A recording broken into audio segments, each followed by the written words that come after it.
What do you think is probably some of the biggest reasons why you guys have probably been a little more inconsistent this year when it comes to great performance against the Colts and then, this kind of performance against the Chargers? I think it's just complimentary football or lack thereof at times.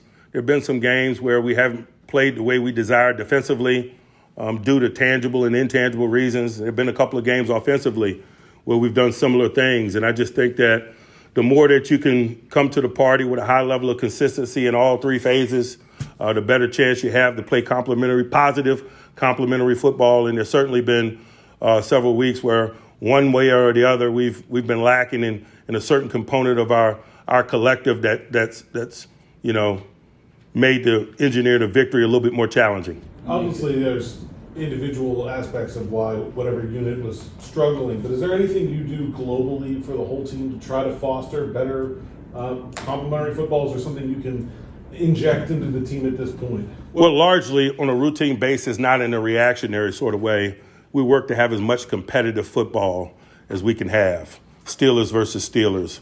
We started most of our practices with some form of competitive football, one offense versus one defense. We finish most of our practices with one offense versus one defense in some form of competitive football. I just think competing is the catalyst for raising the floor on both sides of the ball and providing an avenue for complementary play.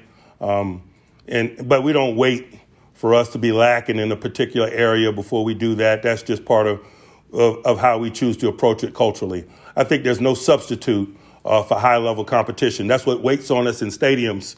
And so as much as you can do that in preparation, I think is beneficial. While at the same time, you have to provide looks because you're going to get somebody that deploys different talents, different schematics, and so it's something worth balancing.